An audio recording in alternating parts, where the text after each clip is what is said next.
నమస్తే. Welcome to right angle. మొన్న ప్రధాని నరేంద్ర మోదీ గారు స్వాతంత్ర దినోత్సవాన ఎర్రకోట నుంచి చేసినటువంటి ప్రసంగంలో దిమాగి నక్సల్ అనే ఒక పద ప్రయోగం చేశారు. దండకారణ్యంలో ఉన్నటువంటి నక్సలైట్లను, మావోయిస్టులను తుదముట్టించగలిగాం కానీ అర్బన్ ఏరియాస్‌లో ఉంటూ మేధావులుగా చెలామణి అవుతూ అదే నక్సల్ భావజాలాన్ని కొనసాగిస్తున్నటువంటి వ్యక్తులు, దేశ వ్యతిరేక కార్యకలాపాలకు పాల్పడుతున్నటువంటి వ్యక్తులు, వీళ్ళని దిమాగి నక్సల్స్ అని ఆయన అభివర్ణించారు. ఈ దిమాగి నక్సల్స్ చాలా ప్రమాదకరమనే ఒక సంకేతాన్ని కూడా ఇచ్చారు. దీంతో దేశవ్యాప్తంగా పెద్ద ఎత్తున చర్చ జరుగుతోంది. అర్బన్ నక్సల్స్ అనే మాట ఒకవైపు ఉంది. అర్బన్ ఏరియాస్‌కే పరిమితం కాదు. వీళ్ళు అన్ని ప్రాంతాల్లో ఉన్నారు. వీళ్ళందరూ కూడా అదే నక్సల్ భావజాలాన్ని కొనసాగిస్తూ ఉంటారు. ఈ మాట అనగానే కేంద్ర హోంశాఖ మంత్రిగా పనిచేసినటువంటి యూపీఏ ప్రభుత్వ హయాంలో పనిచేసినటువంటి సీనియర్ నాయకుడు కాంగ్రెస్ పార్టీకి సంబంధించి పి. చిదంబరం ఆయన వెంటనే దీని మీద స్పందిస్తూ ఐఎమ్ ప్రౌడ్ టు బి ఏ దిమాగి నక్సల్ అని ఒక ట్వీట్ చేశారు. అంటే నేను కూడా దిమాగి నక్సల్ అని అనడానికి సంబంధించి ఆయన అంటే కనుక ఆయన దిమాగి నక్సల్ అని చెప్పుకోవడానికి నేను గర్వపడుతున్నాను అని ఆయన ట్వీట్ చేశారు. అసలు నిజానికి చెప్పాలంటే ఇది కాంగ్రెస్ పార్టీ నాయకులు దాన్ని ఇమీడియట్గా ఎత్తుకుంటున్నారు. కానీ నిజానికి నరేంద్ర మోదీ అన్న మాట కేవలం ఎవరైతే మేధావులు లేకపోతే ఈ సివిల్ సొసైటీ పేరిట వీళ్ళు ఈ ఉద్యమాలు చేస్తూ లెఫ్టిస్ట్ నక్సల్ భావజాలాన్ని కంటిన్యూ చేస్తున్నారో వాళ్ళను ఉద్దేశించి మాత్రమే ప్రధాని నరేంద్ర మోదీ గారు అన్నారు అని కేంద్ర పార్లమెంటరీ వ్యవహారాల శాఖ మంత్రి కిరణ్ రిజిజు గారు ఆల్రెడీ క్లారిటీ కూడా ఇచ్చారు. బట్ ఎస్, ఒకసారి మనం చిదంబరం గారు దీనికి రెస్పాండ్ అయ్యారు కాబట్టి నేను చిదంబరం గారి గురించి చెప్తాను. అసలు దిమాగి నక్సల్స్ అంటే ఎలా ఉంటారో కూడా ఈవెన్ చిదంబరం గారు నేను గర్వపడుతున్నానని ప్రకటించారు కదా. నిజానికి ఆయన ఎందుకు గర్వపడుతున్నారో మీకు ఇప్పుడు తెలుస్తుంది నేను ఈ వీడియో పూర్తిగా చూస్తే. చిదంబరం గారి గురించి చెప్పాలంటే ఆయన 2004 నుంచి 2008 వరకు ఆయన యూపీఏ ప్రభుత్వం టైంలో కేంద్ర ఆర్థిక శాఖ మంత్రిగా పనిచేశారు. 2008లో ముంబై టెర్రర్ అటాక్ జరిగిన తర్వాత అప్పుడు ఆయనని హోమ్ మినిస్టర్గా నియమించారు. సో హోమ్ మినిస్టర్ బాధ్యతలు తీసుకున్నారు. 2008లో కేంద్ర హోంశాఖ మంత్రిగా పి. చిదంబరం బాధ్యతలు స్వీకరించారు. ఆయన బాధ్యతలు స్వీకరించిన సంవత్సరంలోనే అంటే 2008లో ఆయన కేంద్ర హోంమంత్రిగా బాధ్యతలు తీసుకున్నారు. 2009లో ఆపరేషన్ గ్రీన్ హంట్ మొదలైంది.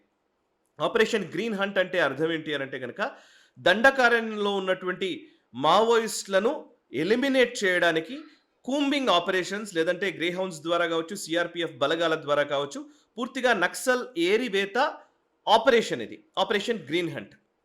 సో ఆపరేషన్ గ్రీన్ హంట్కి పిలుపునిచ్చింది చిదంబరమే. అయితే ఈ ఆపరేషన్ గ్రీన్ హంట్కి పిలుపునిచ్చి నక్సలైట్లని లేకుండా చేయాలనుకున్నటువంటి చిదంబరం ఇప్పుడు ఎందుకు నేను దిమాగి నక్సల్ అని తనకు తాను చెప్పుకుంటున్నాడు అంటే ఇక్కడే అసలు హిపోక్రసీ ఉంటుంది.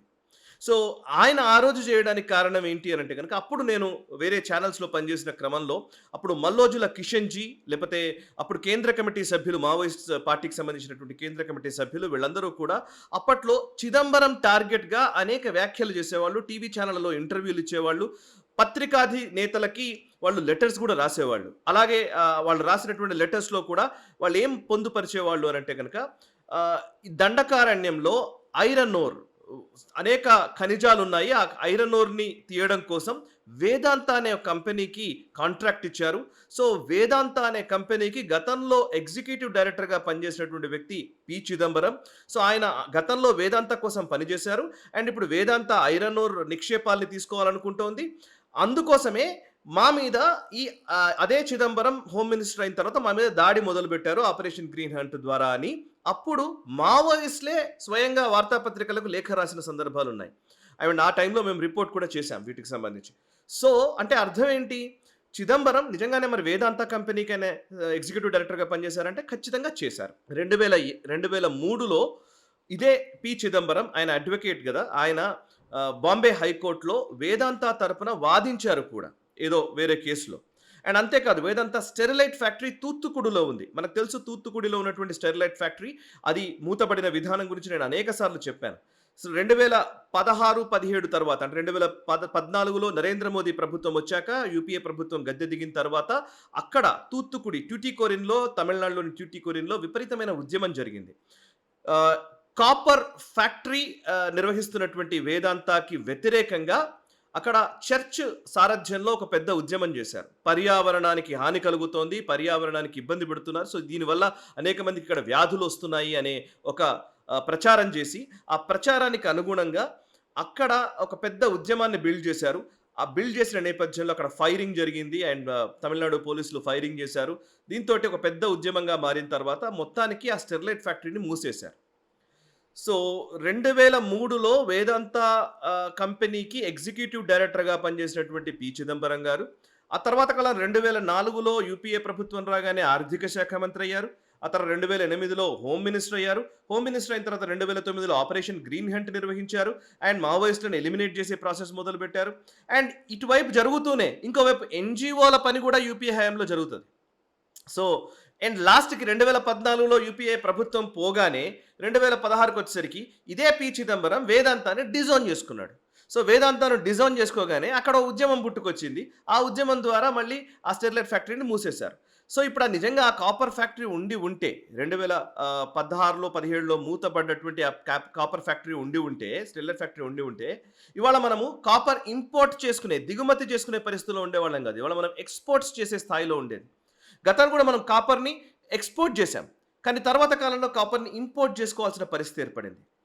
నేనిప్పుడు ఇక్కడ చెప్పిన క్రోనాలజీ మీరు అర్థం చేసుకుంటే క్లియర్‌గా ఈయన దిమాగీ నక్సల్‌ని నేను అని గర్వంగా చెప్పుతున్నాడు అనంటే గనక ఆయన గతంలో చేసిన పనేంటి? ఆయన నక్సల్స్‌కి సానుభూతి పరుడిగా వ్యవహరించాడా? లేకపోతే నక్సల్స్‌కి వ్యతిరేకంగా గ్రీన్ హంట్ నిర్వహించాడా అనంటే రెండూ చేసింది యూపీఏ ప్రభుత్వం. ఓవైపు ప్రెషర్ టాక్టిక్స్ ఉంటాయి.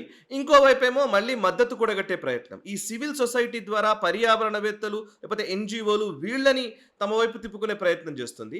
ఇంకోవైపు ఇటువైపు పెద్ద పెద్ద బడా కంపెనీలు వాళ్ళకి అనుకూలంగా వ్యవహరించే ప్రయత్నం చేస్తుంది. సో ఇది డూప్లిసిటీ, ఇది హిపోక్రసీ. ఈ చిదంబరం గతంలో వేదాంతాకి పనిచేసిన వాడు, ఆ తర్వాత కాలంలో వేదాంతాన్ని డిజైన్ చేసుకుంటాడు. దాని గురించి ఆలోచించాడు. గతంలో నక్సలైట్లకు వ్యతిరేకంగా ఆపరేషన్ గ్రీన్ హంట్ నిర్వహించడానికి ఆయన ఆదేశాలు ఇచ్చినవాడు, ఇవాళ నేనే నక్సల్‌ని, మేము కూడా దిమాగీ నక్సల్స్, దాంట్లో తప్పేం లేదు అని అంటాడు. మీరు ఇటువైపు చూస్తే ఇంకోవైపు జైరాం రమేష్, ఆయన కూడా అంతే. ఆయన పర్యావరణవేత్త పేరిట పర్యావరణ శాఖ మంత్రిగా ఆయన గతంలో పనిచేశాడు. అప్పట్లో బీటీ విత్తనాలు తీసుకురావడం, ముఖ్యంగా భారతదేశంలో అసలు ఈ బీటీ విత్తనాలు, జెనెటికల్లీ మాడిఫైడ్ విత్తనాలు అండ్ అమెరికాకి సంబంధించినటువంటి ఈ ఈ మోన్సాంటో ఇట్లాంటివన్నీ కూడా భారతదేశం మీద రావడానికి అసలు కారకులు వీళ్ళు. కానీ మళ్ళీ వాళ్ళు విపక్షంలో ఉన్నప్పుడు మాత్రం లేదు లేదు మేము రైతుల పక్షాన ఉంటాము అని మాట్లాడతారు. సో అధికార పక్షంలో ఉన్నప్పుడు ఒకలాగా, విపక్షంలో ఉన్నప్పుడు ఒకలాగా. అండ్ అధికార పక్షంలో ఉన్నప్పుడు ఇదే యూపీఏ గవర్నమెంట్ హయాంలో స్టోన్ పెల్టింగ్ జరిగిన సందర్భాల్లో, కశ్మీర్లో స్టోన్ పెల్టింగ్ జరిగితే స్టోన్ పెల్టింగ్కి వ్యతిరేకంగా అప్పటి ఆర్మీ వాళ్ళు పెల్లెట్ గన్స్ ప్రయోగించారు. పెల్లెట్ గన్ ప్రయోగించమని అప్పట్లో చెప్తారు. బట్ ఇప్పుడు మాత్రం పెల్లెట్ గన్స్ ప్రయోగిస్తే చూసారా విద్యార్థులపై దాడి చేస్తున్నారు అని అంటారు. స్టోన్ పెల్టింగ్ ఎవరు చేసినా సేమ్, అంటే ప్రెషర్ టాక్టిక్స్ ఎవరైనా నిజంగానే గవర్నమెంట్ మీద ప్రెషర్ బిల్డ్ చేయడం కోసం ఉద్యమాల్ని వాడుకునే ప్రయత్నం చేస్తూ ఉంటే వాళ్ళని చెల్లాచెదురు చేయడానికి, వాళ్ళని నిజంగా సప్రెస్ చేయడానికి ఖచ్చితంగా ప్రభుత్వాలు పనిచేస్తాయి. ప్రభుత్వాల విధానం కూడా అలాగే ఉంటుంది. గతంలో నిర్భయ చట్టానికి ముందు విద్యార్థులపైన వాటర్ కెనాల్లు ప్రయోగించింది కాంగ్రెస్ పార్టీయే. ఇవాళ అదే విద్యార్థులపైన ఎవరైనా ఏమన్నా చేశారంటే మాత్రం నో ఇది తప్పు అవుతుంది, అసలు హ్యూమన్ రైట్స్ వైలేషన్ అంటారు. గతంలో ఉస్మానియా యూనివర్సిటీలో ఈ పర్టికులర్ భావజాలాన్ని అణిచివేయడానికి ప్రయత్నం చేసింది కాంగ్రెస్ పార్టీయే. కానీ మళ్ళీ అదే భావజాలాన్ని ఇవాళ ప్రోధి చేసే ప్రయత్నం చేస్తుంటారు. ప్రాబ్లం ఏంటి అని అంటే కనుక కాంగ్రెస్ వ్యవహార శైలిలో ఉన్న సమస్య ఏంటంటే నిజంగానే మీరు ప్రో నేషనా, యాంటీ నేషనా డిసైడ్ చేసుకోలేని స్థితి ఈవెన్ కాంగ్రెస్లోనే నెలకొంది. కొంతమంది జాతీయవాదులు వాళ్ళ భావనలు వినిపించే ప్రయత్నం చేస్తున్నప్పుడు ఇంకోవైపు అరాచకవాదులు లేకపోతే ఈ దిమాగీ నక్సల్స్ వీళ్ళ కార్యకలాపాలు చేస్తుంటారు. వీళ్ళిద్దరి మధ్య సఖ్యతను ఒక బ్యాలెన్స్ క్రియేట్ చేస్తూ, అంటే వీళ్ళు ఉండాలి, వీళ్ళు ఉండాలి, ఒక ఒక ఒక దాన్ని ఏమంటారు బ్యాలెన్స్ చేయడం. ఈ రెండు భావజాలాల్ని బ్యాలెన్స్ చేస్తూ ముందుకు సాగడం వల్ల ఈ దేశం అధోగతి పాలవుతూనే వచ్చింది చాలా సంవత్సరాలుగా. సో నిజంగానే ఒక విధానం తీసుకున్నామంటే ఆ విధానాన్ని అమలుపరచడానికి ప్రయత్నం చేయాలి. కానీ ఆ విధానాన్ని ఆపే శక్తుల విషయంలో జాగ్రత్తగా వ్యవహరించాలా లేదా, వాళ్ళకి అడ్డుకట్ట వేయాలా లేదా. సో ఇది నరేంద్ర మోదీ గారు చెప్తున్నది. సో దిమాగీ నక్సల్స్ చేస్తున్న పని గురించి మీకు తెలియాలి అని అంటే అందుకోసమే నేను చిదంబరం స్టోరీయే నేను చెప్పాను. చిదంబరం మాత్రమే కాదు, ఇలాంటి వాళ్ళు చాలామంది ఉన్నారు. హర్ష్ మందర్ కావచ్చు, లేకపోతే అటు శామ్ పిట్రోడా కావచ్చు, లేకపోతే ఇటు జైరాం రమేష్ కావచ్చు, అండ్ వీళ్ళకి మళ్ళీ కమ్యూనిస్ట్ పార్టీ నాయకులు కావచ్చు, ఓవైపు CPI, CPM, new democracy, even Maoist సానుభూతి పరులు. ఇదే అరుంధతి రాయ్ కాంగ్రెస్ను తూర్పారబట్టిన సందర్భాలు మనకు తెలుసు గతంలో. బట్ అదే అరుంధతి రాయ్ ఇవాళ కాంగ్రెస్ పార్టీ అధికారంలోకి రావాలని కోరుకుంటుంది. ఎందుకు అనంటే అందరూ ఒకటే, ఒకే తాను గుడ్డలుగా వ్యవహరిస్తూ ఉన్నారు అనేదే అసలు అంశం. సో, ఈ విషయంలో తస్మాత్ జాగ్రత్త. వీడియో నచ్చితే లైక్ చేయండి, 10 మందికి షేర్ చేయండి. కామెంట్స్ ద్వారా మీ అభిప్రాయాలు మాతో పంచుకోండి. మనసా వాచా కర్మణ దేశహితం కోసం నేషనల్ స్టార్. ఈ వీడియో మీకు నచ్చినట్టయితే లైక్ చేయండి, 10 మందికి షేర్ చేయండి. అలాగే కామెంట్ల రూపంలో మీ అభిప్రాయాలను మాతో పంచుకోండి. Nationalist hub group of channels ను సబ్స్క్రైబ్ చేసుకుని తెలుగునాట జాతీయవాద జర్నలిజాన్ని ప్రోత్సహించండి. ఈ వీడియో కింద ఉన్న బెల్ ఐకాన్ పై క్లిక్ చేయడం మర్చిపోవద్దు.